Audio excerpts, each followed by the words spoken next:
பொண்ணு நல்லா இருக்கணும்னு உன்னை இங்க எதிர்பார்க்கறது சரியா வராது. இப்ப உங்களுக்குள்ள எல்லாமே சுமூகமா போய்கிட்டு இருக்கு. நாளைக்கு நீ இங்க வந்துட்டு போறது ஒரு இஷ்யூ ஆயிடக்கூடாது. நீயும் நல்லா இருக்கணும், வைஷாலியும் நல்லா இருக்கணும். அத மனசுல வச்சுக்கிட்டு தான் சொல்றேன். சாரி மேடம், இதை என்னால ஏத்துக்க முடியாது. நான் சொல்றது புரிஞ்சுக்கப்பா. இல்ல மேடம், நீங்க என்ன சொன்னாலும் மாயா விஷயத்துல நான் மாறுறதா இல்ல. என்ன நான் மாத்திக்கவும் மாட்டேன். கல்யாணத்துக்கு அப்புறம் நான் வைஷாலிய நல்லா பாத்துக்கணும், கேர் எடுத்துக்கணும், அதிக நேரம் நான் ஸ்பெண்ட் பண்ணணுங்கிறீங்க. அதெல்லாம் ஓகே தான். ஆனா அதுக்காக நான் மாயாவை விட்டு ஒரேடியா விலகிடணும்னா அது எப்படி மேடம்?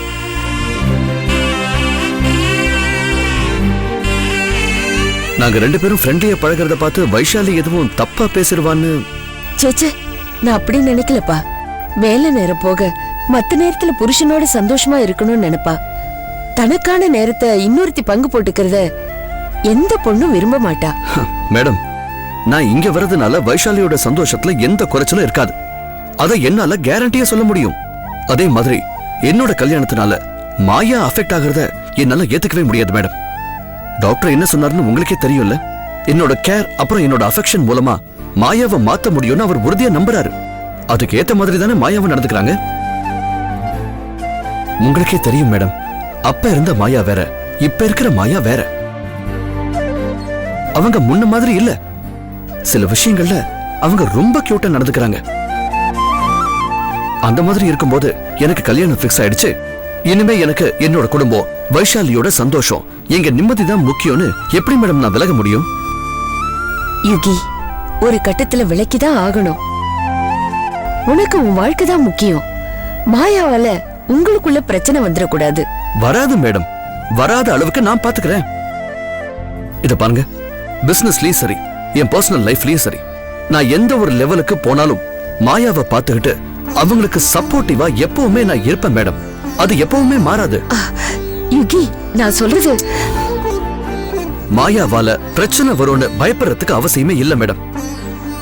நான் நல்லா இருக்கணும்னு நீங்க எப்படி மனசார நினைக்கிறீங்களோ அப்படிதான் மாயா விஷயத்துல நானும் நினைக்கிறேன். மாயா குறையோட பிறந்திருந்தாலும் அவங்க வாழ்க்கை அப்படியே முடிஞ்சிடக்கூடாதுல்ல. அவங்கள சரி பண்ணி சாதிக்க வைக்கணும். அவங்களுக்குன்னு ஒரு நல்ல எதிர்காலம், நல்ல வாழ்க்கை அமையற வரைக்கும் கூடவே இருந்து நான் சப்போர்ட் பண்றேன். கல்யாணத்தை காரணம் காட்டி தயவு செஞ்சு அதை தடுக்காதீங்க மேடம். மாயா விஷயத்துல நான் நல்லதுதான் நினைக்கிறேன். எதுவும் தப்பாயிடாது. நீங்க கன்ஃபியூஸ் ஆகாதீங்க மேடம். நான் வரேன் மேடம்.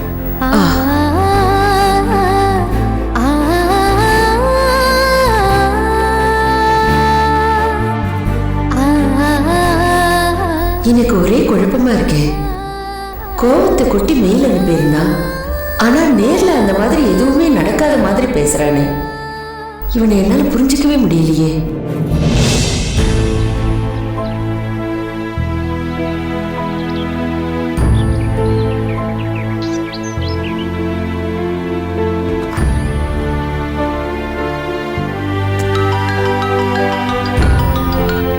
சொல்லுங்க யுகி. எங்க இருக்கீங்க? ஆபீஸ்லயா? ஆமா, இங்கதான் இருக்கேன். என்ன விஷயம் சொல்லுங்க. இல்ல, உங்ககிட்ட கொஞ்சம் பேசணும். சொல்லுங்க. போன்ல வேண்டாம், நேர்லயே பேசலாம். நான் இப்பவே ஆபீஸ்க்கு வரேன். Okay, by.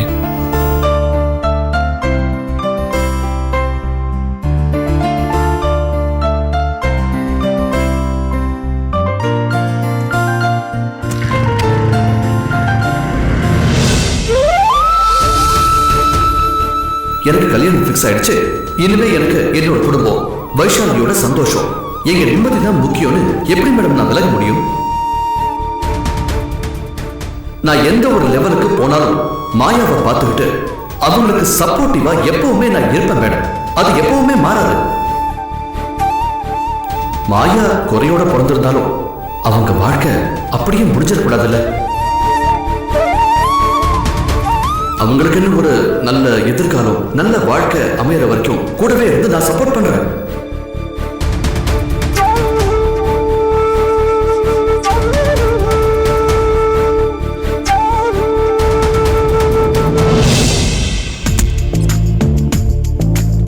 ஹாய். ஹாய். என்னது? ஒரு சின்ன சர்ப்ரைஸ் கிஃப்ட். புடிங்க. கோல்வாஸ் இருக்கு. போட்டு பாருங்க.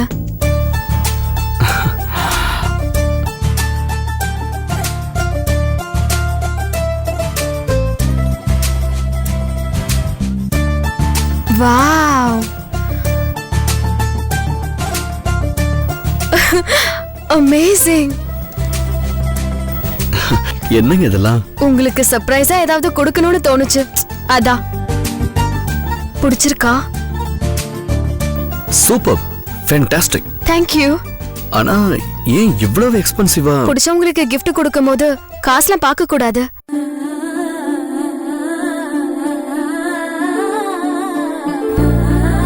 நீங்க சர்வீஸ்க்காக வெளியே வெயில் அலைஞ்சிட்டு இருக்கீங்க, அதான் யூஸ்ஃபுல்லா இருக்கட்டுமேனு வாங்கினேன். இனிமே இதை போட்டுக்கிட்டு தான் வெளியே போகணும். இது என்னோட ஃபர்ஸ்ட் கிஃப்ட். பத்திரமா வச்சுக்கோங்க. பொதுவாவே பொண்ணுங்க தான் இந்த மாதிரி சர்ப்ரைஸ் கிஃப்ட்லாம் கொடுத்து அசத்துவாங்க. ஆனா நாங்க இந்த விஷயத்துல வீக் தான். அதுவும் நான் இந்த விஷயத்துல எல்லாம் தத்தி தாங்க. எனிவே ரொம்ப thanks. Pleasure is mine. And then நிச்சயதார்த்தத்துக்குலாம் நாள் குறிச்சிட்டாங்க. இப்ப கூட வாங்க போங்கன்னு கூப்பிடுறீங்களே, எனக்கு இது சுத்தமா பிடிக்கல. வா போன்னு உரிமையா பேசுங்க. ஓகே, இனிமே நான் அப்படியே பேசுறேங்க. சாரி, பேசுறேன். நீயும் என்ன அப்படிதான் கூப்பிடணும். ஓகே, ஆனா எப்பவாவதா. ஓகே. எனக்கு எல்லாமே கனவு மாதிரி தான் இருக்கு. நம்ம 2 பேரும் கல்யாணம் பண்ணிக்க போறோங்கிறத இப்ப கூட என்னால நம்ப முடியல. ஏன்னா நான் உங்களை பாக்குற வரைக்கும் ஜென்ஸுக்கு என் லைஃப்ல இடமே இல்லைன்னு தான் நினைச்சிட்டு இருந்தேன். எனக்கு ஒரு பாய் ஃப்ரெண்ட் கூட கிடையாது. எங்க அப்பாவை பார்த்து வளர்ந்ததுனாலயோ என்னவோ ஆம்பளைங்கனாலே வெறுப்பா இருந்துச்சு. எந்த ஆம்பளையும் என் பக்கத்துல வரக்கூடாதுன்னு நினைச்சிட்டு இருந்தேன். ஆனா அதெல்லாம் மீறி நீங்க வந்துட்டீங்க. இது வரைக்கும் கல்யாணத்தை பத்தியெல்லாம் நான் யோசிச்சதே இல்ல. கடைசி வரைக்கும் தனியாளாவே இருக்கணும்னு தான் முடிவு பண்ணிருந்தேன். ஆனா நீங்க இது எல்லாத்தையும் மொத்தமாவே மாத்திட்டீங்க.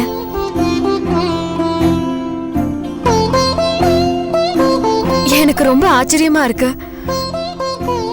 முத தடவை சண்டை போட்டோம், அப்புறம் ஃப்ரெண்ட்ஸ் ஆனோம், அப்புறம் நான் உங்களை லவ் பண்ணேன், அதுக்கப்புறம் நீங்களே என்ன ஏத்துக்கிட்டீங்க. அது நிச்சயதார்த்தம் வரைக்கும் வந்தாச்சு. இந்த கொஞ்ச நாள்லயே என் லைஃப் தலைகீழா மாறும்னு எதிர்பார்க்கவே இல்லை. ஆனாலும் சந்தோஷமா இருக்கு. ஆமா, யோசிக்க டைம் வேணும்னு கேட்டீங்க, அப்புறம் எப்படி உடனே ஒத்துக்கிட்டீங்க? இதுக்கு என்கிட்ட பதில் இல்ல வைஷு. எனக்கும் இதெல்லாம் எப்படி நடந்துச்சுன்னு ஒண்ணுமே புரியல. எல்லாமே மேஜிக் மாதிரி நடந்துருச்சு. அடி மனசுல எங்கேயோ உன் மேல எனக்கு விருப்பம் இருந்திருக்கும்னு நினைக்கிறேன். நீ என் மேலையும் என் குடும்பத்து மேலையும் எடுத்துக்கிற அக்கறை எனக்கு ரொம்ப பிடிச்சிருக்கு. ஒருவேளை அது கூட என்ன எஸ் சொல்ல வச்சிருக்கலாம். எப்படியோ ரொம்ப நாள் கடத்தாம சீக்கிரம் ஒத்துக்கிட்டீங்களே, அது வரைக்கும் சந்தோஷம். ஆமா, மறந்தே போயிட்டேன் பாருங்க. போன்ல ஏதோ நீங்க என்கிட்ட பேசணும்னு சொன்னீங்களே. ஆமா வைஷு, ஆனா அதை நான் எப்படி சொல்றதுன்னு தெரியல. ஆனாலும் நான் அதை சொல்லிதான் ஆகணும். நீ எனக்கு ஒரு உதவி செய்யணும். நான் இதை ரெக்வெஸ்டா தான் கேட்கிறேன். சொல்லுங்க, உங்களுக்காக நான் எதையும் செய்வேன். தேங்க்ஸ் வைஷு.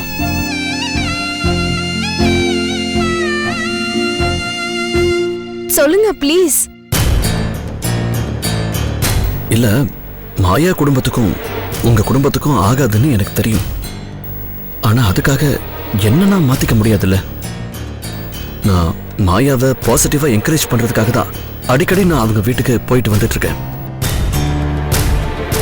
அதே மாதிரி மாயாவும் என்ன பார்க்கணும்னா அடிக்கடி என் வீட்டுக்கு அவங்களும் வருவாங்க. பார்க்கறவங்களுக்கு வேணா அது தப்பா தெரியல, பட் மாயா ஒரு குழந்தை. எந்த விகல்பமும் இல்லாம ரொம்ப வெகுளியா பழகுறாங்க. என் மனசுல கூட அவங்கள நல்லா கொண்டு வரணுங்கிற அக்கறை இருக்கே தவிர தப்பான எந்த எண்ணமும் கிடையாது. அத நீ முதல்ல புரிஞ்சுக்கணும் வைஷு. இது வரைக்கும் மாயா வீட்லயும் சரி, எங்க வீட்லயும் சரி, இதுக்கு எந்த அப்ஜெக்ஷனும் சொன்னதே இல்லை. இது நம்ம கல்யாணத்துக்கு அப்புறமும் கண்டினியூ ஆகணும். நம்ம கல்யாணத்தால 2 குடும்பங்களுக்கும் நடுவில் இருக்கிற ரிலேஷன்ஷிப் டிஸ்டர்ப் ஆகும். அதனால ஏதாவது பிரச்சனை வரும்னு பவானி மேடம் நினைக்கிறாங்க. ஏன் அப்படி நினைக்கிறாங்க? உங்களுக்குள்ள இருக்கிற பிரச்சனை தான் அவங்கள அப்படி நினைக்க வைக்குது. அதனால என்ன இனிமே அவங்க வீட்டுக்கு வர வேண்டான்னு கூட சொல்லிட்டாங்க. அதோட இனிமே உன் லைஃப் நீ பாத்துக்கோ, என்னாலயோ மாயாவாலையோ இனி உன் கல்யாண வாழ்க்கையில எந்த பிரச்சனையும் வந்துடக்கூடாதுன்னு சொல்றாங்க. ஆனா இதை என்னால ஏத்துக்கவே முடியல. மாயா விஷயத்துல நான் எப்பவும் போலதான் இருக்கணும்னு நினைக்கிறேன். அதுக்கு நீ தடையா இருக்க கூடாது. நான் அவங்க வீட்டுக்கு போறதையோ அவங்க நம்ம வீட்டுக்கு வர்றதையோ நீ தடுக்க கூடாது. அது மட்டும் இல்லாம மாயாவை நீ மனசார ஏத்துக்கணும். என்ன மாதிரியே நீயும் மாயாவுக்கு ஆதரவா இருக்கணும். அவங்கள அரவணைச்சு போகணும்னு நான் எதிர்பார்க்கிறேன். மாயாவை உங்களுக்கு கொஞ்ச நாளா தானே தெரியும். அதுக்குள்ள உங்களுக்கு அவ மேல இவ்ளோ பிரியமா? ஆமா, மாயா எப்படி என் மேல பிரியம் வச்சிருக்காங்களோ அதே மாதிரி தான் நானும். மாயா அவங்க அம்மாவுக்கு அப்புறம் என்கிட்ட தான் ரொம்ப கம்ஃபர்டபுளா ஃபீல் பண்றாங்க. அதனால அவங்கள விட்டு விலகி வரதெல்லாம் நடக்காத காரியம் வைஷு. மாயாவை ஒரு நல்ல நிலைமைக்கு கொண்டு வர வரைக்கும் நான் அவங்களுக்கு உறுதுணையா இருப்பேன். நீயும் அதுக்கு சப்போர்ட்டா இருப்பேங்கிறத மேடத்துக்கு நீ தான் புரிய வைக்கணும். அப்போதான் அவங்களுக்கு இருக்கிற சங்கடங்கள் விலகும். அதனால நாளைக்கு நீயும் நானும் அவங்க வீட்டுக்கு போய் பார்த்துட்டு வந்துடலாம். ஓகே தானே? நான் கண்டிப்பா வரணுமா? ஆமா வைஷு, பவானி மேடம் எனக்காக எவ்வளவோ பண்ணிருக்காங்க. லைஃப் முழுக்க சர்வீஸ் இன்ஜினியராவே காலத்தை ஓட்ட வேண்டியதான் நான் நினைச்சேன். அதோட சொந்தமா பிசினஸ் பண்ணணுங்கிற எண்ணத்தை தலைமொழியிட வேண்டியதான்னு நினைச்சேன். ஆனா மேடம் தான் அதுக்கெல்லாம் திரும்ப உயிர் கொடுத்து எனக்கு லோனுக்கும் அரேஞ்ச் பண்ணிருக்காங்க. நானும் வாழ்க்கையில சாதிக்கணும்னு நினைக்கிறாங்க. என் மேல நிஜமான அக்கறை வச்சிருக்காங்க. அவங்களோட அன்பும் ஆசீர்வாதமும் எனக்கு ரொம்ப முக்கியம் வைஷு. அதனால நாளைக்கு நாம 2 பேருமே அவங்க வீட்டுக்கு போகணும்.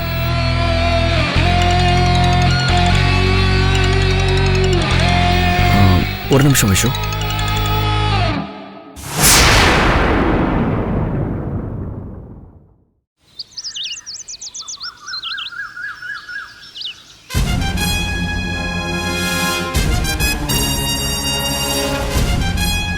இல்லை பச்சை, இந்த பிஸ்னஸ் உனக்கு செட் ஆகாது.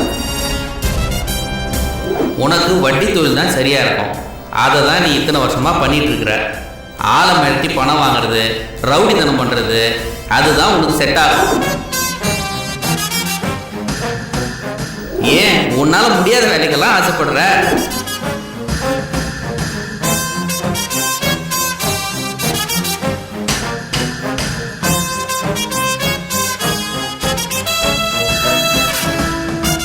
ஏண்டா, வண்டி வாங்குறப்ப அவசரப்படாத, கொஞ்சம் பொறுமையா பேசு, அடாவடி பண்ணாதன்னு எத்தனை தடவை சொல்லியிருக்கேன். கேட்டியா நீ? இப்ப பார், நீ பண்ண அடாவடியே உனக்கு எதிரா போச்சு. அப்பா என்னப்பா பேசுற நீ? கடனையும் கொடுத்துட்டு கொஞ்சிக்கிட்டே இருந்தா பச்சை நேத்தில பட்ட நாம போட்டுருவாங்க.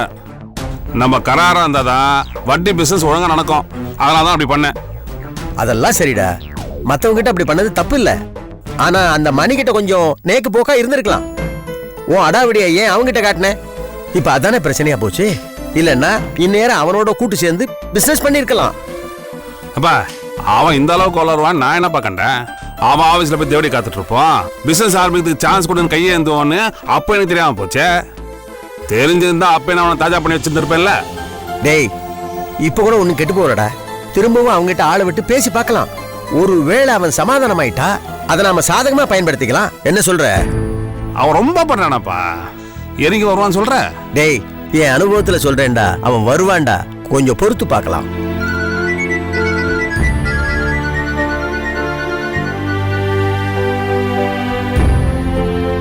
Hello, Can I talk to Mr. Pachai? யாருங்க இது? தமிழ்ல பேசுங்க. அண்ணா, இட்ஸ் மீ. நான் தான் பேசுறேன். நான் தானா? உங்க குரல் எங்க கேட்ட மாதிரி இருக்க. யார் நீங்க? அதை விடுங்க, பாஸ் உங்களை பார்க்க ஓகே சொல்லிட்டாரு. 6 மணிக்கு அப்பாயின்மெண்ட். நீ உடனே கிளம்பி ஆபீஸ்க்கு வாங்க. ஹலோ, முதல்ல நீங்க யாருன்னு சொல்லுங்க. திடீர்னு ஃபோன் பண்ணி பாஸ் கூப்பிட்டாருன்னு சொன்னா நான் யாருன்னு நினைக்கிறது? அண்ணா, என்ன இன்னுமா தெரியல? அரசுண்ணே.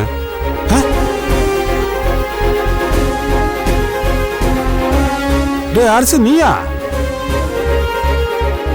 எங்கடா பேசுற? யாரு நீ பாசுங்கற? அண்ணா நம்ம மணி சார் தான்.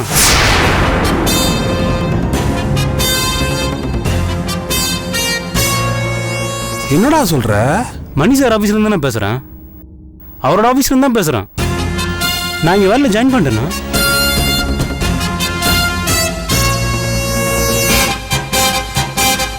அவன் ஆபீஸ்லயா? எப்படிடா அவன் எப்படி ஒத்துக்கிட்டான்?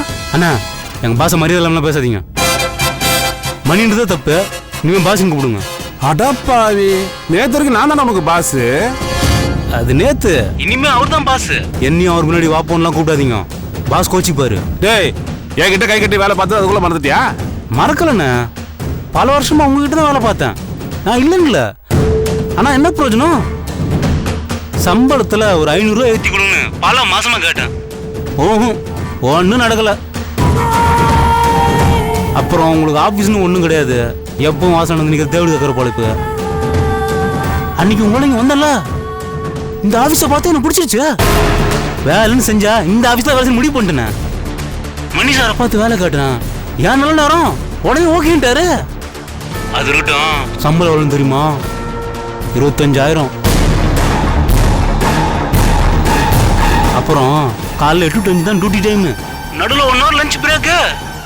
அப்பப்போ ஃபில்டர் காஃபி ஜூஸ்னு ஐயோப்பா போயிட்டே இருக்கு லிஸ்ட். ஆபீஸ் முழுக்க ஏசி. ஏன் அப்புறம் செல்போன் பில் கூட அவர் தான் கட்டுறாரு. நல்லா வேலை பார்த்தா இன்கிரிமெண்ட் போனஸ்லாம் தராராம். நீங்களே சொல்லுங்க, உங்ககிட்ட வேலை பார்த்தப்போ சம்பளம் வாங்குறதுக்குள்ள அடுத்த மாசமே வந்துடும். மற்றதெல்லாம் நீங்க கேள்விப்பட்டிருக்க மாட்டீங்க. என்னடா கதை அளக்குற? அந்த வேலைக்கு சேர்ந்ததுக்கு அப்புறம் குளிர் விட்டு போச்சா? நேத்துக்கு நான் உனக்கு படி அளந்தவன்டா. அந்த நன்றியை மறந்துடாத. நான் நன்றியோட இருக்கிறது தானே பாஸ் கிட்ட ஸ்ட்ராங்கா ரெக்கமெண்ட் பண்ணி உங்களுக்கு அப்பாயின்மெண்ட் வாங்கி கொடுத்துருக்கேன். எது? அவரும் நீங்க வந்து பார்க்க ஒத்துக்கிட்டாரு. அதான் நேத்தே பார்த்தாச்சேடா. அவன் தான் முடியாதுன்னு சொல்லிட்டானே. அண்ணா திரும்ப நீங்க சரி அவர் தான் முடியாதுன்னு சொல்லிட்டாரா? அப்போ பாஸ் மூணோட்ல இருந்தாருண்ணா. அப்புறம் பாஸ் நல்ல முள்ள இருக்கப்போ உங்களை பத்தி பேசணுண்ணா. பாஸ் உங்களை சேர்த்துக்க ஓகே சொல்லிட்டாரு.